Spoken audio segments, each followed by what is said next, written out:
nesse terceiro e último bloco do Justiça às Claras aqui da BH News. Nós estamos conversando com o diretor da Associação dos Delegados Federais do Estado de Minas Gerais, delegado Luiz Augusto Nogueira. Delegado, autoridade com foro privilegiado.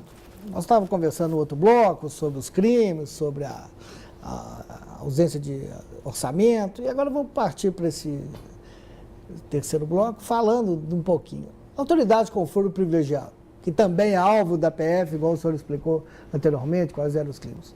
Como é que é feito isso? Investiga-se a autoridade especificamente ou o crime que supostamente ela teria cometido? Perdão. Não, como eu havia dito anteriormente, é sempre o fato, é sempre o crime que é investigado, né? Obviamente que a gente tem suspeitas de quem cometeu aquele crime, quem seria o autor, né, do crime que está sendo investigado, ou não. Mas, de toda maneira, há o crime foi cometido e nós vamos ter que buscar formas de identificar a autoria daquele crime e de responsabilizar aquela autoria.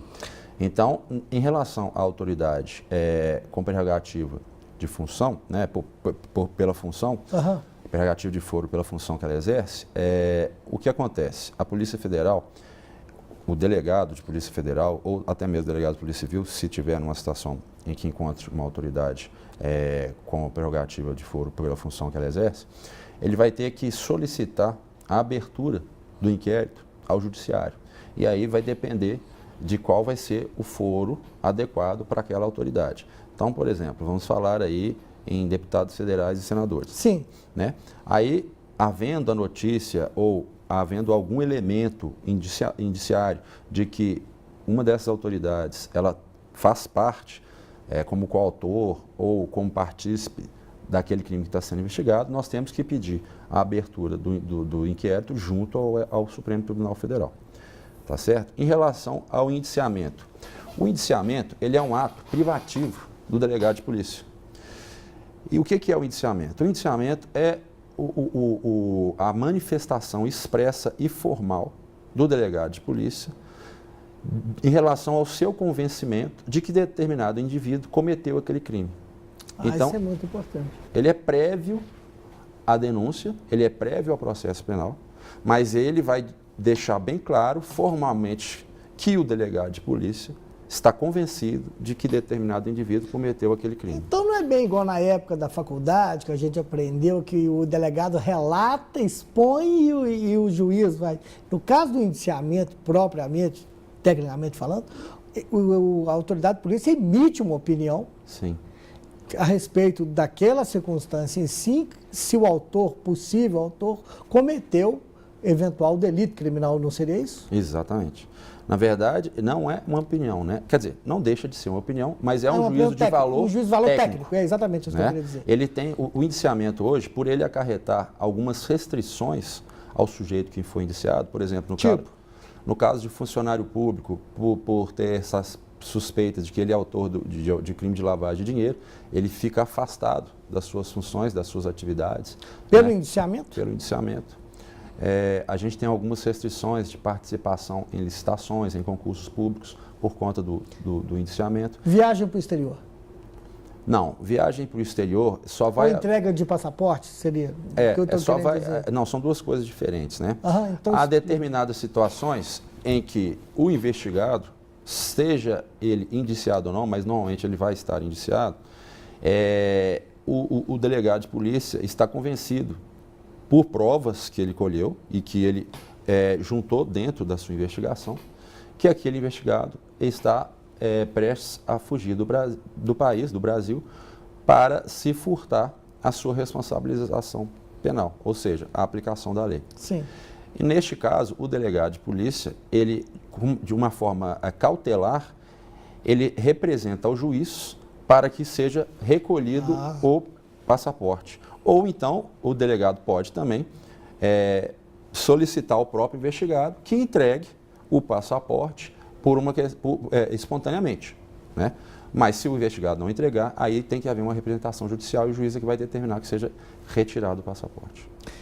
Condução coercitiva que a polícia faz? É a mando o próprio delegado que decide isso ou isso vem de cima para baixo, do juiz, uma ordem? A gente está vendo aí, Não, foi condução coercitiva. Existe dois tipos de condução coercitiva.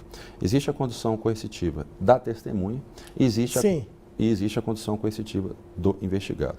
A condução coercitiva da testemunha, ela pode ser realizada a mando por determinação do delegado de polícia. Pode? Pode sim, porque a testemunha ela tem a obrigação de depor. Isso está no Código de Processo Penal.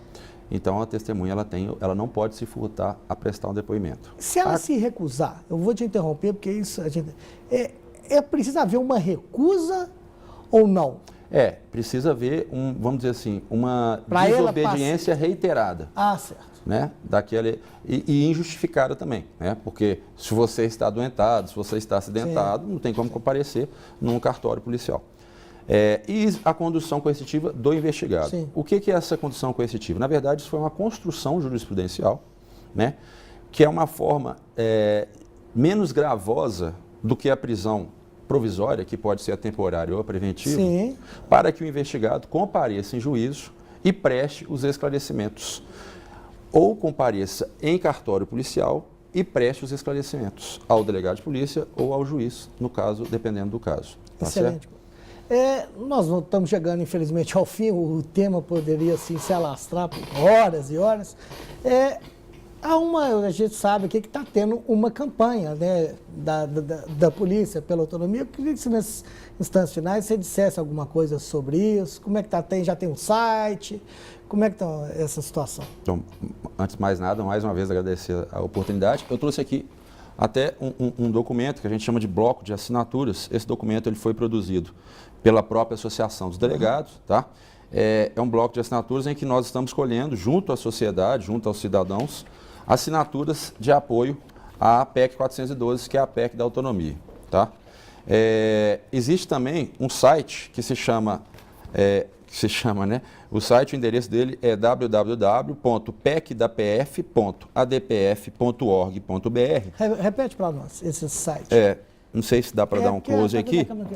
www.pecdapf.adpf.org.br, em que qualquer cidadão que tiver o desejo, pode apoiar essa PEC da autonomia, PEC 412 de 2009, fazendo uma assinatura eletrônica em apoio à campanha da autonomia da Polícia Federal. Nós vamos te agradecer muito, esperamos contar com a sua presença em outros programas. Na próxima semana nós vamos estar com o Justiça às Claras, com mais um tema de relevância para a sociedade. Até lá, e muito obrigado.